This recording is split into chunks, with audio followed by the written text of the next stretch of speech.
Hi, everyone. This is Chales Hoskinson broadcasting live from dry, deserty Dubai. Today is March 26, 2022, and I figured I'd do an AMA. I always love you guys and spending time with you. And even though I'm out here in the desert, having fun, enjoying life for the Binance event, meetings with various people, and who knows? Hopefully, we'll be able to tweet some pictures here and there. But it'd be a lot of fun just kind of keep in touch and give you some updates on some things. And of course, let you get to your questions. So first, let's talk about Cardano. It's the thing you all love. So things are going well. This month was a heavy development month. UTXO HD was a big one. It's well more than underway. We made some major progress with Hydra this month. We've made some major progress with pipelining. It looks like SIP 31, 32, and 33 are working their way to the testnet and are on schedule. SIP 40 collateralized inputs are also making their way to testnet. They're under construction, as well as Plutus versioning and a litany of other enhancements. So the Vossel hard fork is going to be a pretty significant one. On one hand, you're going to have big throughput increase. On the other hand, you are going to have new ways of developing Cardano contracts that don't require high throughput. So it's always nice to see that, and it's long overdue. We were planning on breaking it to different updates, February and June. Instead, we did a non-hard fork in February, and we rolled everything into the June hard fork. It's just the way a lot of these components came together. So it's an overloaded release. I like doing releases a little smaller, but the good news is that code looks good, testing is on schedule, and we're making pretty good progress with it. Now, we released a blog post last week that outlined in detailed pipelining in more detail. In fact, I'll go ahead and post it here for you guys. But basically, long and short is that pipelining was covered in see your blog, and it's called Increasing the Transaction Throughput of Cardano, and it discussed different approaches. For example, like, there we go. I'll put that up on the screen. And it showed a spectrum of options based upon the transaction payload. As many of you know, and some of you don't know, there's a difference in the accounting models of Cardano and Ethereum. Ethereum chose to take what Bitcoin had done, extend it, and then add more capabilities to it to enable smart contracts. Ethereum chose a completely different accounting model, which I think was based on lessons learned from NXT, which came out around 2013. The advantage of the accounts model is it replicates a more traditional virtual machine model like the JVM or other things, and it's a little simpler to understand from a developer's viewpoint. The advantage of the extended UTXO model and UTXO model is it doesn't have a notion of global state from the smart contract perspective. It's deterministic and local alongside a litany of other things. And so ultimately, if your goal is to put on things like improved versions of Lightning, if your goal is to do side chains and lots of off-chain activity, but you want to guarantee isomorphism, then it's much better to parallelize with UTXO than it is to parallelize with accounts. The challenge is you have to decide what is the minimum viable amount of expressiveness. So you'll see in this article, it says, hang on a second, not all transactions are created equally. So you'll see numbers like 150 TPS, assuming a canonical normal Cardano transaction.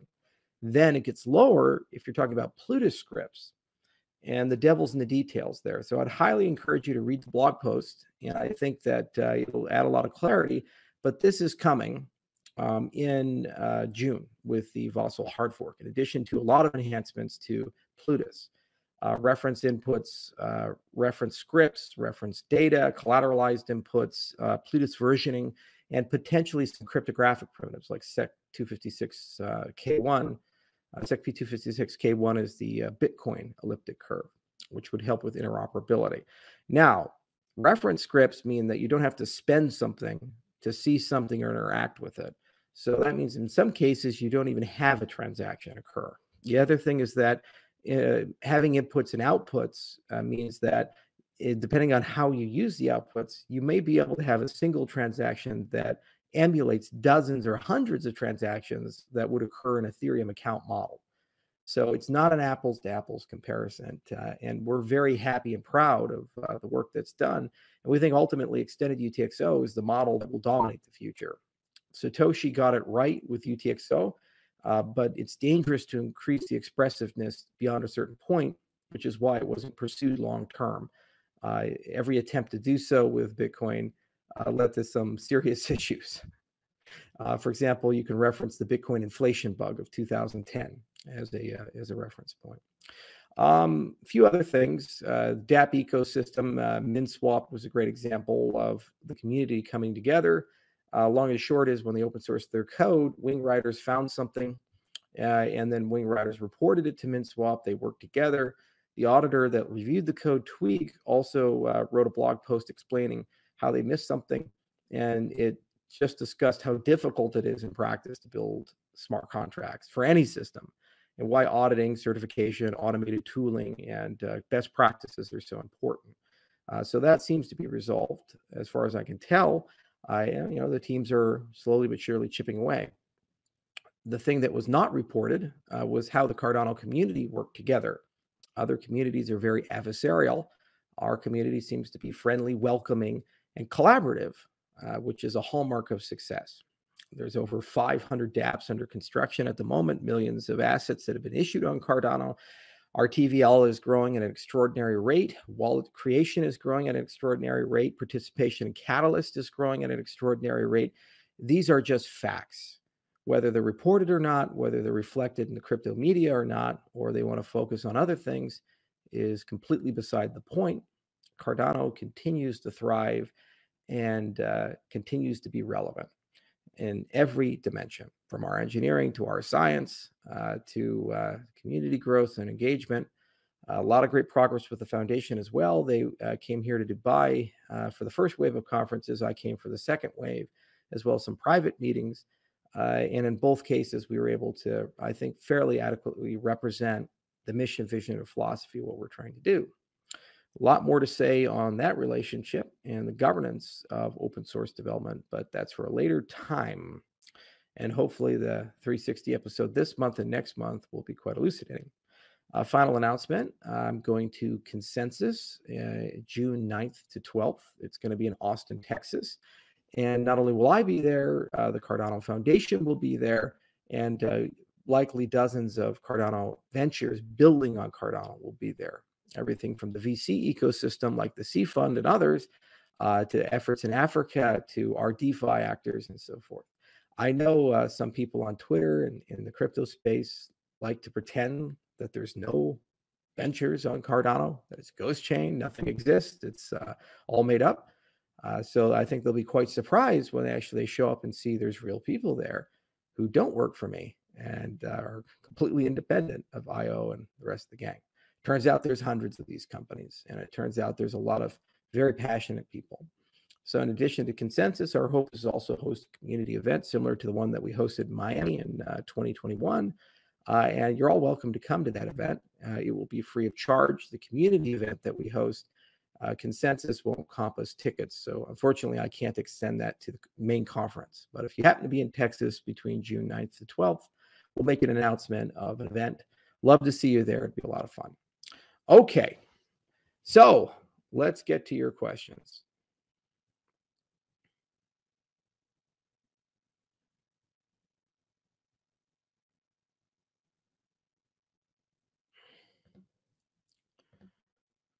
Why is this video so grainy? It is usually clear. I am on hotel Wi-Fi in the middle of Dubai. Unfortunately, this is as good as it gets where I'm at.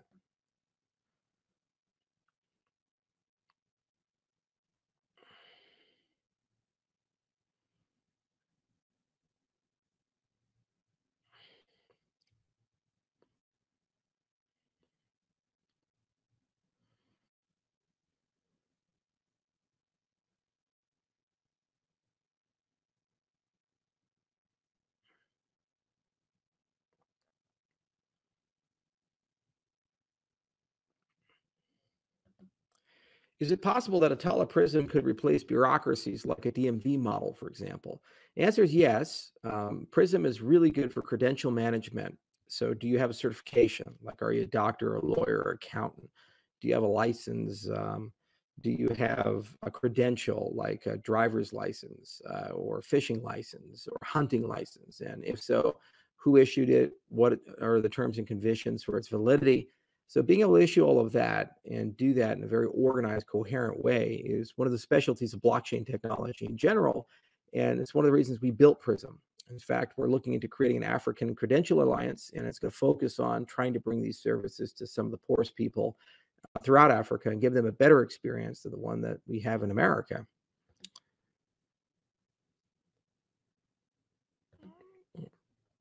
Wing Riders deserves an attaboy shout out. It's a wonderful team. We have a great relationship with them, and I think they're one of the more professional of the DEXs. And we've certainly had quite a bit of fun talking to them. They have some great technology that they're going to be deploying. So I like Wing Riders. It's pretty cool, and it's just an example of the rapid iteration and growth from Sunday to Min to Wing.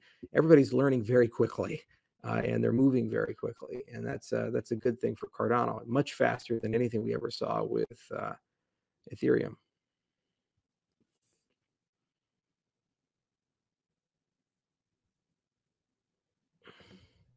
You meet CZ? I'll likely see him today because I think I'm going to the Binance event here in a bit. But he's floating around, and many other people are as well, like Gabe Abed and so forth. So we'll have some fun together.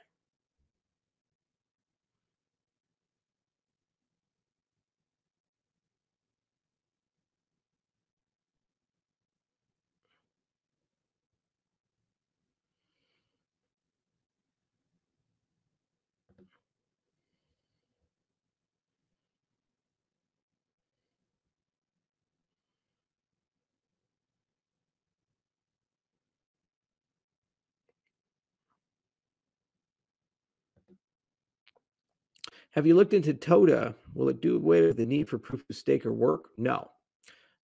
Toda is an example of a new class of protocols. We haven't done a protocol analysis on it yet, so we don't know exactly where the trade-off profile sits. But the point of the way we constructed Cardano, and we're going to make some dedicated videos and materials on this, is that we wanted to have a stable, strong root of trust that you then could use to spin out dedicated computation layers that have different consensus, transaction, and accounting models. So we call that Cardano settlement layer and Cardano controller computation layer. This is in the original Why Cardano white paper that I wrote back in 2016. So when you look at things like Toda or metastable consensus, like what Avalanche has brought, Algorand, litany of these other projects, it's entirely possible to spin them up as sidechains of Cardano. And we encourage people to do so. And there's a lot of benefits to the network as a whole, in addition to potentially high throughput that these systems can offer. These systems could also offer new ways of writing smart contracts and different development experiences. But it doesn't make sense to replace Ouroboros. That's a long arc research stream. And we continue the march to Omega, and there's a lot of amazing things we've come up with over the last 6 years.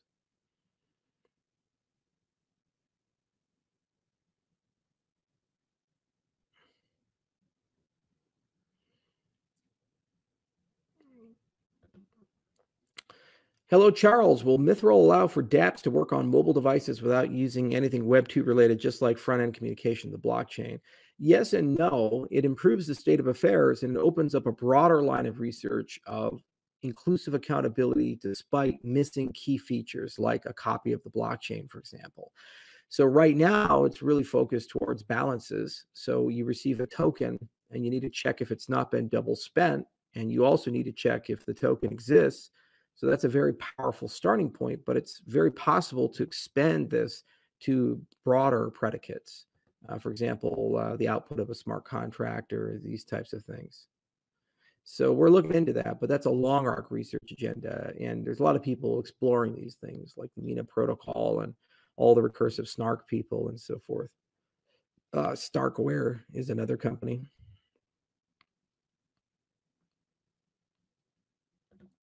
This is another example of a misconception that people keep coming at. Charles, when Hydra is released in June, It's not being released in June. We have a public roadmap. It's on GitHub, every communication you can read.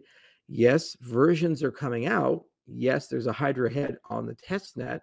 Hydra is a product that will be every 3 to 6 weeks, experiments done, iterations done, integrations done. dApps will be integrating it. They say then, oh, well, when this MacGuffin comes out, will that immediately solve the scaling problems, increase TPS, or will more work be done? Well, Chris, I've repeatedly said, this year our big focus is pipelining and input endorsers.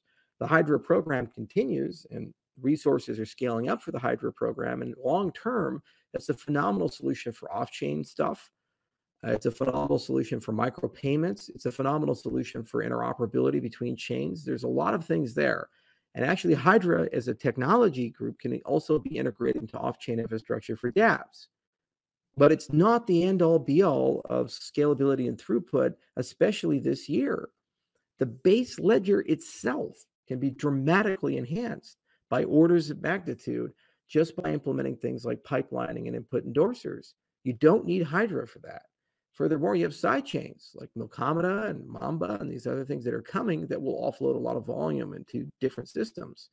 So it's important to manage expectations. Hydra, because of the way we built extended UTXO and because of the way we're designing it, long term is going to carry enormous amounts of volume and be an essential component for all dApps that have high throughput requirements for Cardano. But it's not this MacGuffin that come June, we're going to flip a switch and then magically it's a million TPS and everybody's there. You're being dishonest if you tell people that, and we've never once said that in every single communication. You have to focus on iterative, tangible growth, pipelining and input endorsers, for example. And in the very beginning of this video, I posted a blog post that shows you the actual numbers there that we believe we're going to get.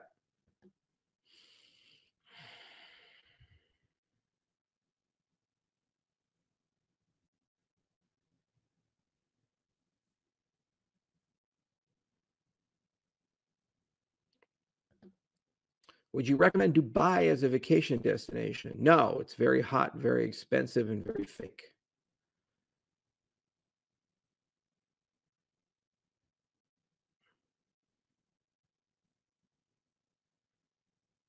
But a lot of money's here. Trillions of dollars.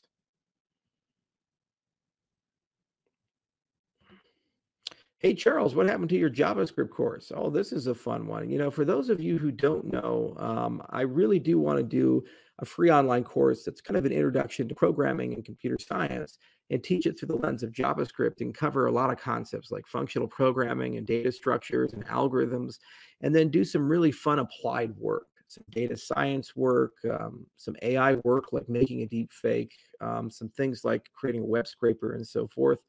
And I think it'd be a lot of fun to do that. And you can go through a gradual iteration. So you start with stock JavaScript, and then you teach them TypeScript to teach type theory.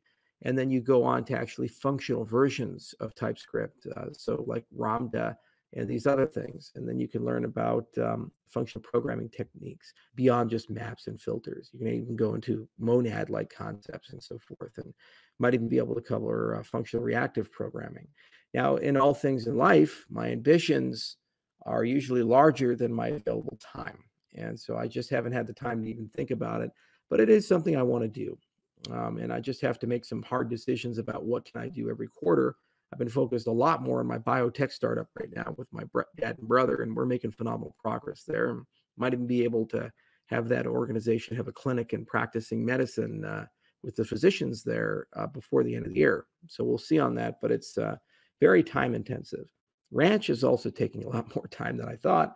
It's very large, and it was quite worn down when I bought it. So I've been slowly but surely upgrading it and having to learn how bridges work and roads and pavement and all these things. But it will come.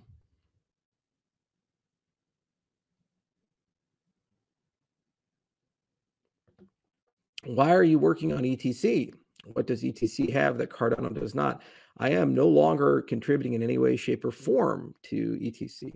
Left the community last year, I believe, or late in 2020. I spent years of my life trying very hard to make meaningful contributions there. but there's nothing to innovate. There's nothing to do. There's no desire for a real roadmap. There's no funding available or commitment to funding, no treasury system. And you can spend millions of dollars and years of hard work and build a full node, and it still means nothing. So it was just, it was a necessary thing to prove a point about the nature of social contracts and fiduciary commitments, but not really interesting otherwise. We took the code base we built for ETC, though, and we turned it into the Mamba project. And with a lot of improvements and some changes, we're now going to launch that on Cardano for EVM interoperability. So it actually produced a lot of value for Cardano because it gives us EVM support. So if you're a Solidity developer or Web3 developer, you can use what we wrote for Ethereum Classic on Cardano, just better, faster, and cheaper. But there's nothing I'm doing there anymore in that ecosystem.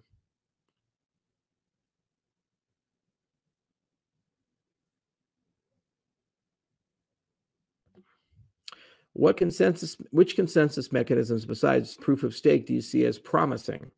I think that the multi-resource consensus paper that we wrote called Minotaur, let me bring that up for you guys, is a really cool paper, and I highly, highly, highly recommend reading it. Minotaur basically shows you how to create a weighting mechanism for more than one consensus algorithm at the same time.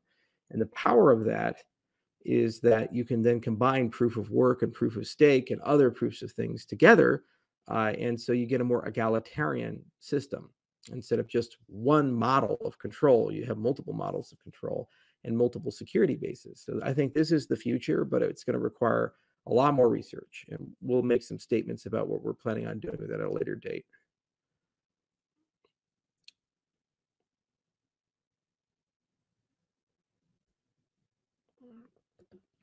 Charles, is Cardano ISO 222 compliant? I've seen this come up a lot.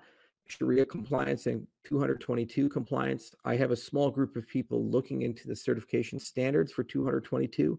And I think this is something that we could integrate with a work package from the Cardano Foundation. So we're certainly going to have that discussion. But it would be nice to get that done. I think Algorand is, and a few others are as well.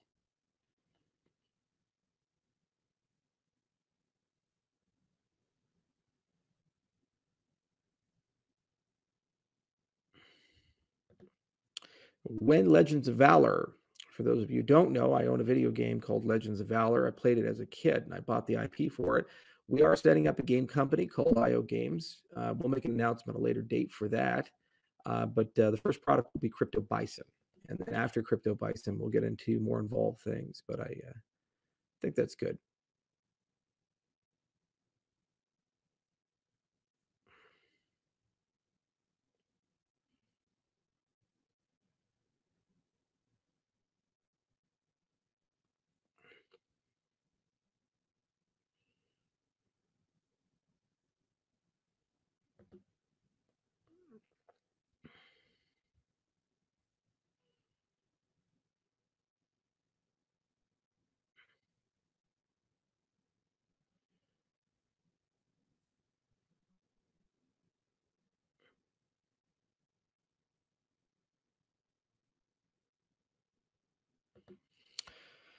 Charles, a bit off topic, but will the Epic time frame ever change from 5 days? Yeah.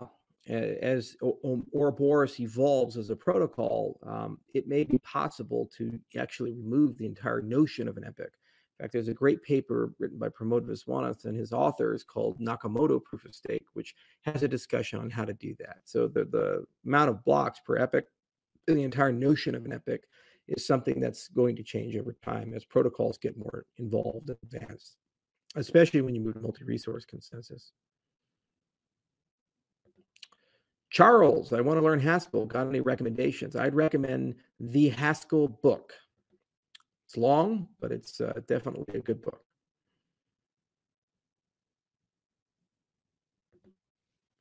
When proper recording studio? Is it almost built? No, we haven't started working on it yet. The lot that we want to put it in, there's still a tenant in there, and we're negotiating to see if we can get rid of the tenant. So I can put my studio in, and it'll take about 6 to 9 months to build the studio. Hey, Charles, when Djed? I suspect that Djed will drop somewhere in the second half of 2022. I was kind of hoping to see it in the first half, but it looks like there's a lot of things with Fossil hard fork, which will make Djed significantly easier to deploy. So it's probably prudent to deploy that post Fossil.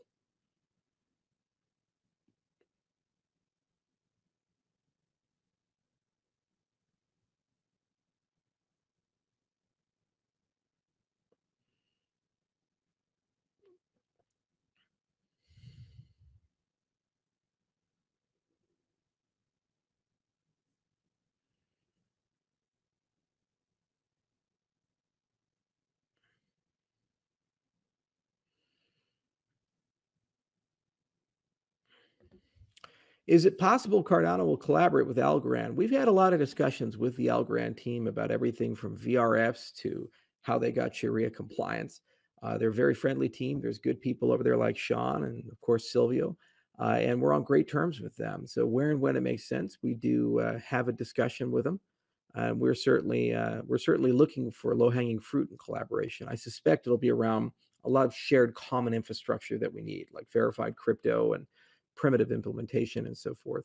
But you never know, there might be commercial ventures that make sense to do together. We do like that team. They're good people. It just, you have to find something that, there's mutual interest in, and sometimes there is and sometimes there's not.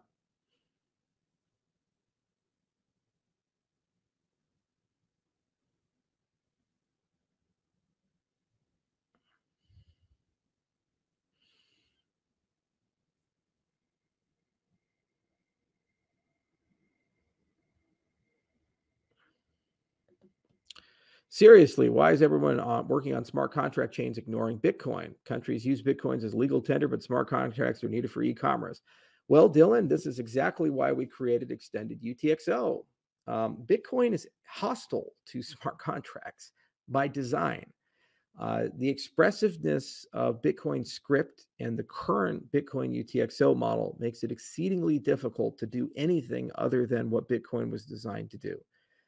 Every single innovation of Bitcoin has come hard fought as a result of years of careful thinking and extremely conservative changes like covenants and taproot and SegWit and all of these things. It's very, very, very, very, very difficult to do any innovation. It's no coincidence that the Ethereum founders worked on things like Mastercoin. That was Jeff Wiltshire. That was his first project there. Vitalik, I believe, worked on color coins. I was doing BitShares. People were trying to either do things on Bitcoin or do alternative systems because Bitcoin itself was actively hostile to smart contract development. Maxis will tell you otherwise. And I say, okay, well, then show me how to build a DEX. Show me how to build an Oracle. Show me how to build a stable coin and actually deploy it and run it on the layer one Bitcoin. They can't. From the finality time to the transaction fees to the amount of data that you can use in op return to the expressiveness of the scripting language to the inflexibility of the restricted accounting model, which is why we created Plutus, and it's why we created extended UTXO, and it's why we embraced proof of stake. You need to do these things in order to actually have a system that has any chance of being able to support smart contracts. Now, to be fair, people have tried. Papers like BitML was written. Simplicity was a language by Russell O'Connor at Blockstream, and they have these things called jets or whatever they are. So there's stuff there, and it's real, but it's hard fought and seldom done on the main chain. It's why it's taken so long for Lightning. It's why it's taken so long for sidechains. It's why things like NEPA PALs are not natively integrated into Bitcoin. They should be. You get tons of stuff for free, including great light clients. So no, people aren't going to do it unless they do it with wrapped Bitcoin on Ethereum or wrapped Bitcoin on a different system, because you just can't do it. And if the Bitcoin system wants to change, they certainly can. But it's been over 13 years now and no meaningful update in that particular direction. They're just not going to do it, which is why Cardano exists and Ethereum exists and Polkadot exists and all these other platforms, different boats for different floats.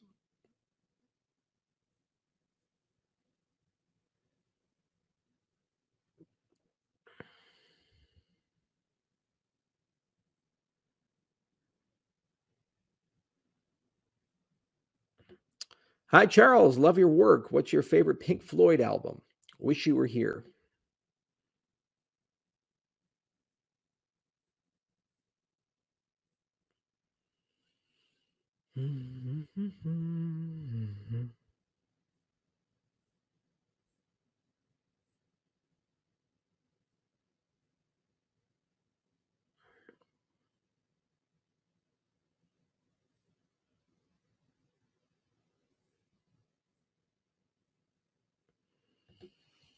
What about peer review of open source code of dApps? Shouldn't there be such a mechanism? Well, that's the responsibility of the dApp developer. What the ecosystem can do is develop automated tooling, both static and dynamic analysis. So everything from linters to model checking tools to testing kits that do things like property-based testing, to standards and certification techniques. So we're having a summit, I believe it's May 17th to 18th in Barcelona, specifically for dApp certification for Cardano dApps. And we're inviting a lot of the big people to come, and we're trying to create a nice comprehensive strategy long-term for how to test and verify that dApps are written correctly. Now, your particular code as a dApp developer is your responsibility. And that's why bug bounties exist. And that's why people pay for audits. And that's why people open source their projects to attempt to find issues, just like MinSwap did. The system works. Hi, Charles. Any updates from the Wyoming Cardano Research Lab? We have a small lab at University of Wyoming, and we're in discussions to create a standards body there. And we've been going back and forth on a variety of things, but we'll make an announcement later date on that. But it's moving along. It's just moving at the speed of bureaucracy.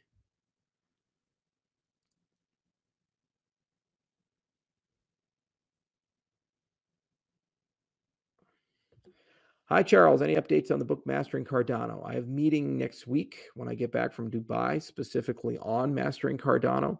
The particular person who was working on it got ill, and we've had to find a different team. And so we have a table of contents, topic areas, and a real good idea of what we want to do. It's actually a little fortuitous in a dark way because we've decided to change some of the things. And if we had published 1.0, it would have already been out of date.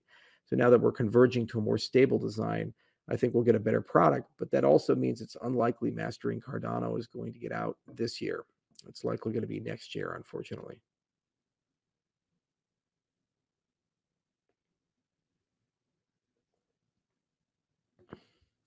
Do you have any physical injuries? If so, what are they and how do they make you feel? That's a good one. I suffer from gout, which is why occasionally you'll see me walking with a limp. It's usually on my right foot, but it's gone into my ankle and my left foot a few times. And I take allopurinol for that. I have a few sports related injuries. When I was a kid, I did taekwondo and judo and gotten in a few accidents here and there in various vehicles, and they've caused some trauma here and there. Um, you know, probably a lot of PTSD from being in the crypto space, dealing with constant criticism. I mean, it's not easy. Where every single day, psychologically, you're bombarded 24 hours a day by people you've never met, and half of your entire industry hates you and says horrible things, many of which aren't true, or as things that are taken out of context are not fair. Uh, Not a saint. I've certainly done a lot of things wrong, but unfortunately, there's just no empathy. And frankly, human decency or respect in this industry. And many times it's deeply hurtful and disgusting. And people just say, well, suck it up and don't let it bother you. Well, it's easy for you to say that because you don't deal with it every single day, 24 hours a day, 7 days a week. You don't get white powder mailed to your home. You don't get death threats. You don't get people throw toilet paper rolls at you, these types of things. So, on the physical side, outside of being overweight and having some issues here and there, fine. On the psychological side, takes time. Have to go to meditation retreats, have to talk to people, have to work out, meditate every day, do a lot of things to cleanse yourself and keep the passion going. No amount of money in the world is worth this type of abuse. It's only worth it if you have a mission and a vision. And we're making great progress with the things I want to do and the way I want to move the world towards. And things that have happened in Africa, Ukraine, other places are just a demonstration of why our technology needs to exist. So that is the ultimate replenishing, cleansing sense, is that if you're mission oriented, it gives you an excuse to go into the arena and take the abuse and deal with the day-to-day stuff. There are hard days. We call it the monster of the week. Something happens, whether it be Min Swamp or a book or whatever the hell it is, and you just see people do things that sometimes you just wonder, how can people be so disgustingly stupid or be born with such lack of empathy? But then there's good days. You meet a lot of wonderful people. You go to great places and you meet people who give you hope. You meet people that they don't have a lot, but they still give you the shirt off their back, and they actually believe in the mission. And they too want to live in a better world. And that, by far, when you look at the balance of the scales, far outweighs any of the negative stuff. So, yeah, it's people focus too much on physical, but the mental, I think, is far more important as an entrepreneur. You have to keep going, which is why so many entrepreneurs have substance abuse problems. They have alcoholism. They develop mental illness. They have bad marriages. It's tough. I don't drink. I drink 1 year on, 1 year off. And I do this to make sure I don't become an alcoholic, because it's pretty easy to become one in this industry, especially with all the bullshit people deal with. And there's a litany of other things to do. Charles, do you have daily strategy to increase lifespan, supplement stacks, intermittent fasting, sleep routine, exercise? I could write it all down on paper, but it's a world of difference between knowing it and doing it. So I'll have one for you guys. That's why we created the biotech company. And in a few years, I'll have strong opinions on it, but I'm just learning and have a beginner's mind about it. So I don't have strong opinions at the moment.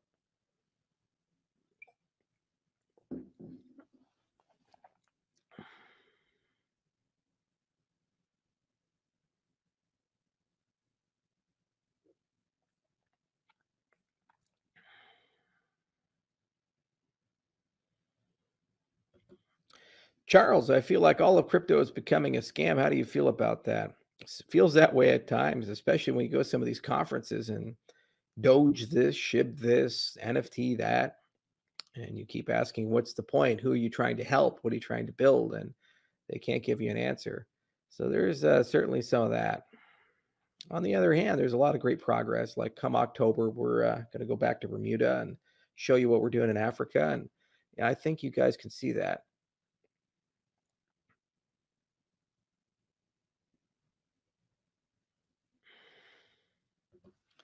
Charles, what watch are you wearing? This is a Swiss watch I have on. Try to guess the model.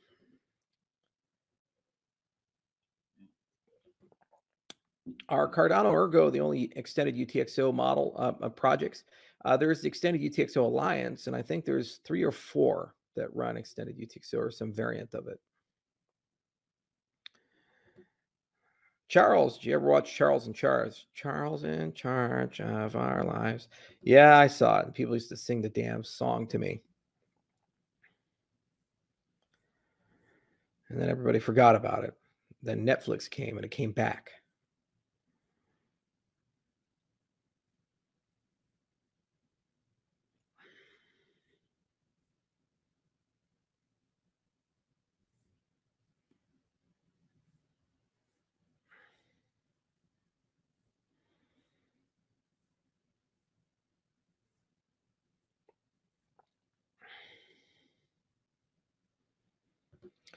Charles.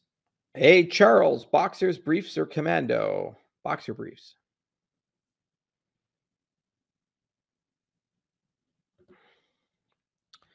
Surprise AMA on my birthday in Taiwan. Thank you, Charles. Take care of yourself. Well, happy birthday to you, Klein. Thanks for dialing in.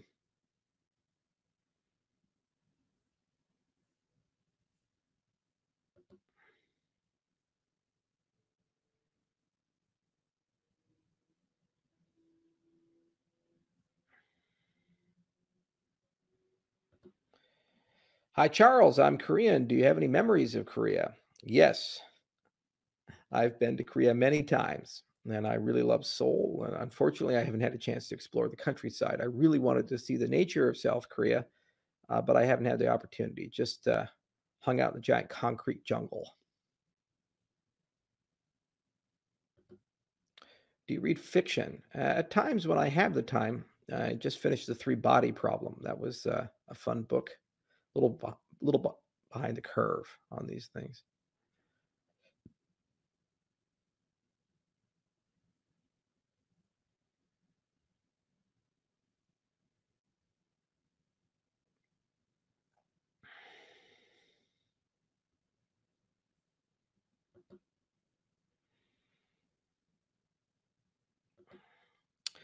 Charles, huge fan. Can you update us on the woolly mammoth? Actually, I think the mammoth guys might actually come to consensus.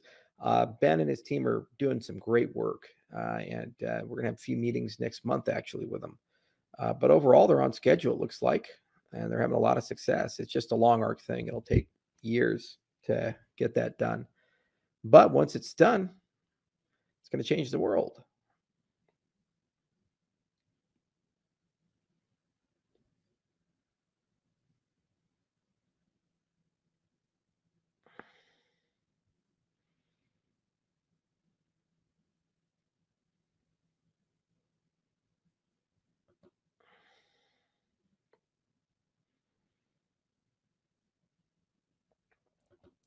Charles, how are the mushrooms? Quite well. The gourmet mushroom farm should be fully operational by the end of this year. Excuse me, by the end of June. Why does it require 360 pages of esoteric symbolism to, quote, prove 1 plus 1 equals 2? Is something fishy about it. So that depends on your perspective. If you're attempting to unify logic, set theory, and arithmetic together, and you're trying to do it in a way that is constructive and productive, meaning that once you've done it, you can then use that model to prove more meaningful things, then it requires a bit of spooling, startup to do that. And with the construction of any formal language or collection of axioms, you have a lot of things you have to think about at the same time, a balancing act. So the more axioms you have, the more powerful the system can be in proving things. However, the harder it is to prove that the axioms are truly independent of each other, meaning that you actually can't derive one from the other. Look at the Euclid parallel postulate, for example. Second, the issue of contradictions. So, do the axioms violate each other? You say something is true, and then this other axiom says it's false. And that's a huge problem in a formal system. And then there's a notion of completeness and decidability. So is your system complete, meaning that all the things that you'd like to prove within that system, you have some means to do so. And decidable, meaning that even if you could prove it, do you have some mechanism to actually reach the result? It turns out that math is neither complete nor decidable in its current formulation.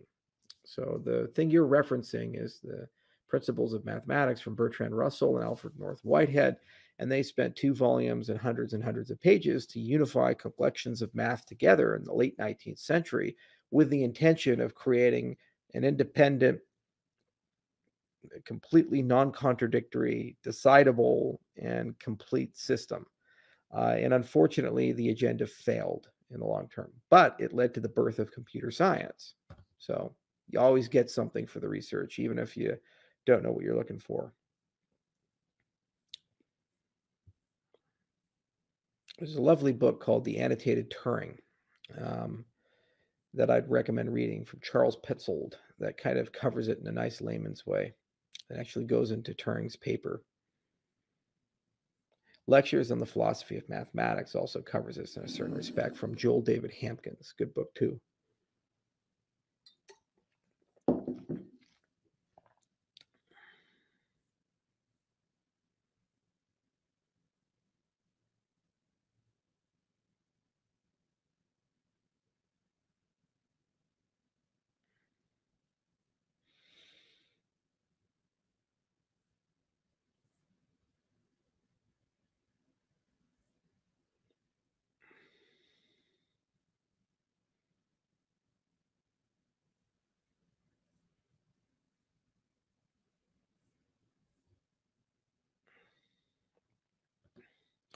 Hi, Charles. When is the Ada burn happening, please? It's not.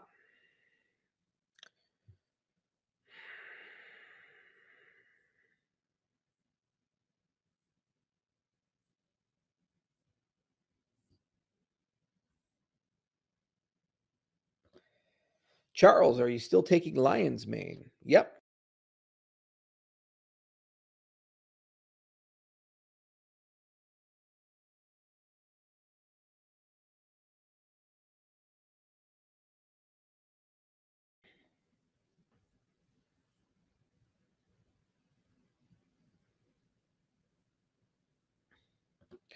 Warhammer 40K on Cardano.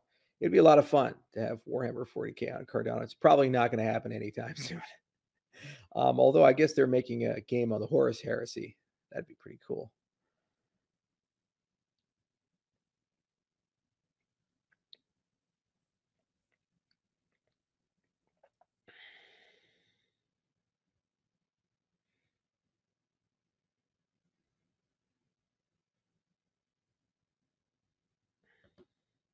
As a JavaScript developer, should I learn Solidity and then use Mamba or just learn Haskell? I'd go down the Solidity route.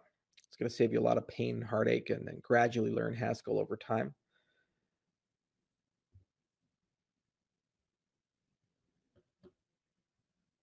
What's next for Cardano?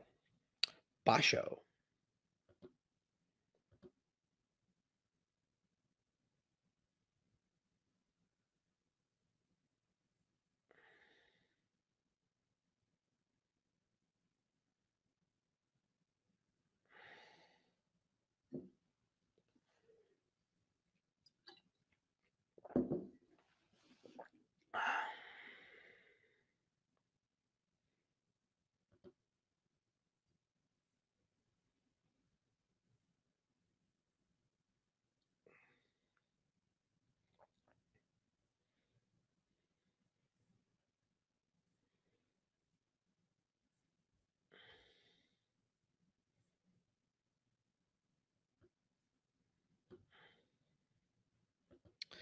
Any tips for learning how to learn?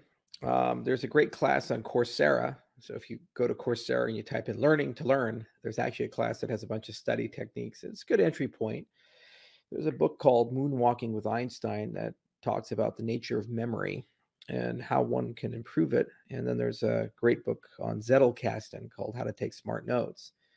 So, if you have a good note keeping system, you use network knowledge graphs like mind maps, these types of things, and you develop things like memory palace.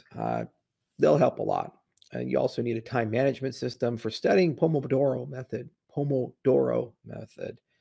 helps a lot. Highly recommend looking at that.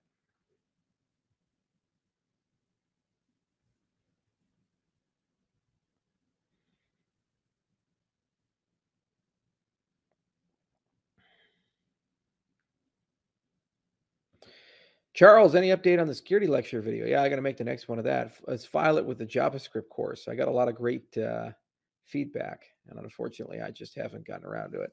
I'm busy, guys. It's been very, very long the last quarter. Really horrible quarter, too. Hard times. Hi, Charles. Can I hug you?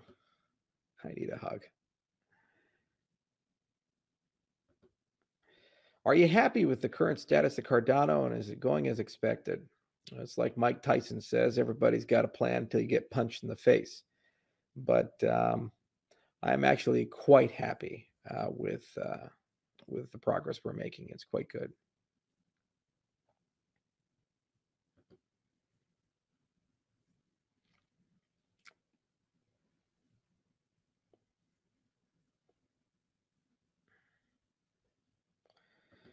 Heads of state? Yep.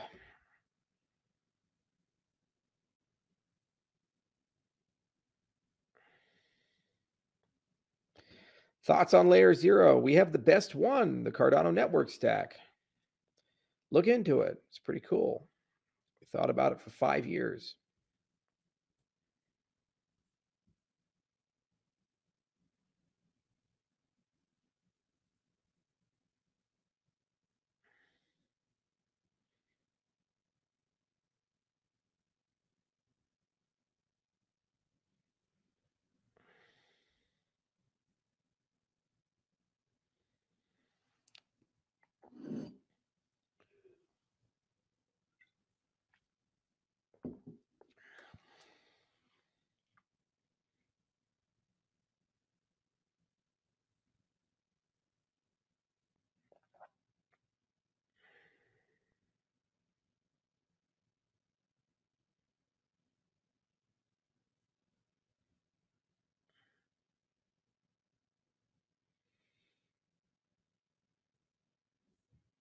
Come on, give me a good question.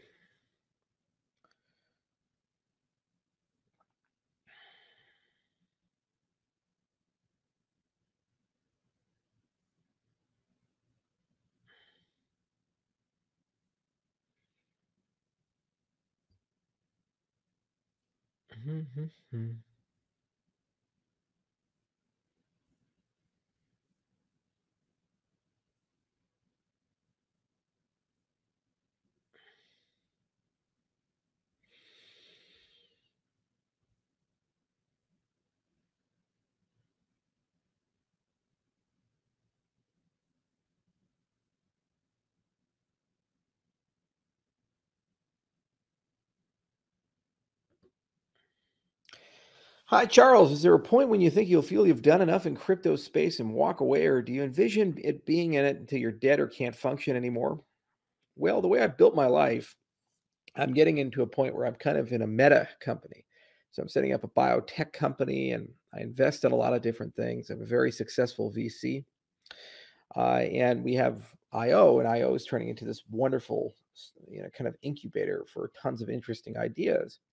So as Cardano transitions to an open source project and more members of that community instead of stewards, it gives us the ability to continue contributing, but then work on dozens of things at the same time.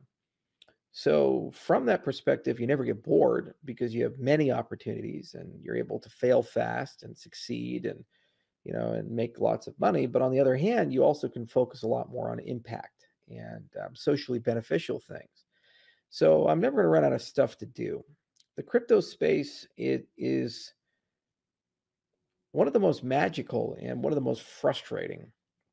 It's magical from the perspective that we have the capacity to change the world. And people say that, oh, well, we're going to change the world, rah. But we actually can, if you think about it. Look no further than the Ukrainian crisis. You have 2 million refugees in Poland. The vast majority of them are having a hell of a time accessing anything that requires a government record in Ukraine. Um, so when you look at that stuff, sorry, I had a pop up.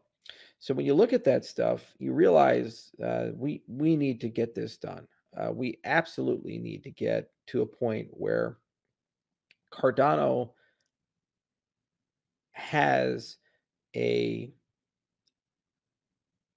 capability to take the 3 billion people who lack economic identity and give it to them so that they can basically enjoy the same lifestyle I have and other people have. So there's a morality behind the things we do.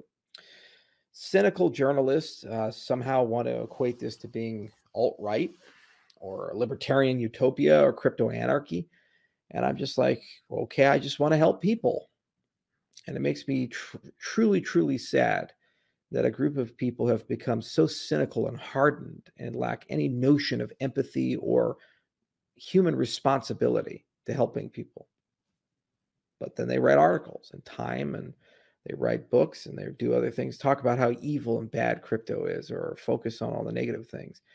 And meanwhile, you see the people and you see them suffer and you realize that if you don't do something, no one will. If not me, then who? If not now, then when? We have the tools, we have the capabilities. So no matter if you want to quit or not, you have to show up every day because there's nothing in life I could do at the moment that's more meaningful than showing up every day for crypto. Now, there's a lot of stuff in this industry that is just sickening and disgusting, like uh, all the scams and the Ponzi's and the irrational expectations and the moon boyism, the cliques that are formed, the token funds that are formed, the predatory behavior, the information asymmetries, the insider trading, the market manipulations, the games exchanges play. And being in the industry for 8 years now, I've seen literally everything. Everything. I knew John McAfee.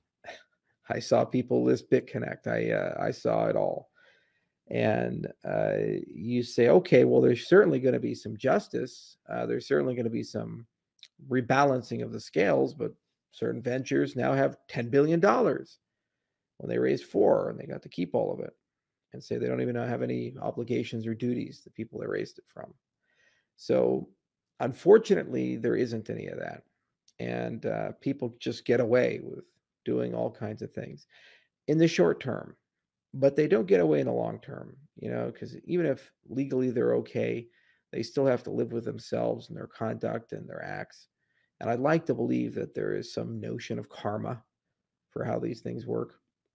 Unfortunately, it has hurt a lot of people, older people, younger people, irrational people. There's a mania about crypto that's deeply unhealthy.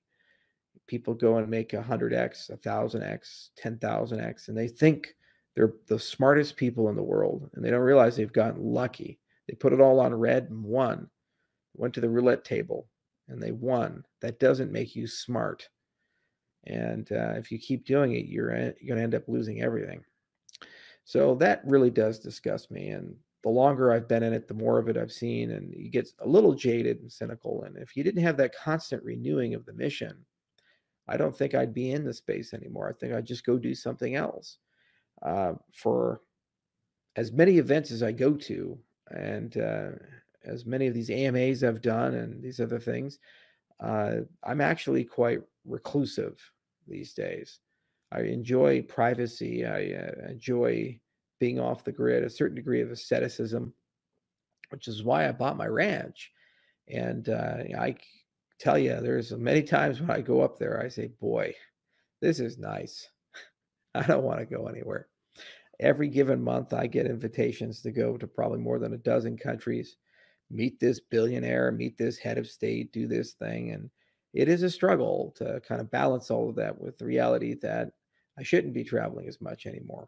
It's not necessary for Cardano, and it's counterproductive to a healthy, balanced lifestyle. So never quite leave crypto, just change the way that I personally interface with it, and have plenty of actors floating around that are more than capable of carrying the torch for certain things I used to do. But there's a clear roadmap this year, and there's a clear roadmap next year, and we're just chipping away at it. We're just going to keep chipping away at it. Cardano is my life's work, and there's no reality that I'd ever walk away from it unless I felt that Cardano is in a position where it's self-sustaining and it's self-determining, and it's sustainable from a perspective of that as it gains millions of users, it still does the things that were promised on the label. It can upgrade itself. It has predictable cost. Technology is where it needs to be. We're getting ever closer to that reality, but it still does require constant vigilance from dozens of companies, not just my own. And what's amazing is that the vigilance is provided now by over 3 million people. So it's exciting from that perspective. There's magic there, and we're accelerating, not slowing down.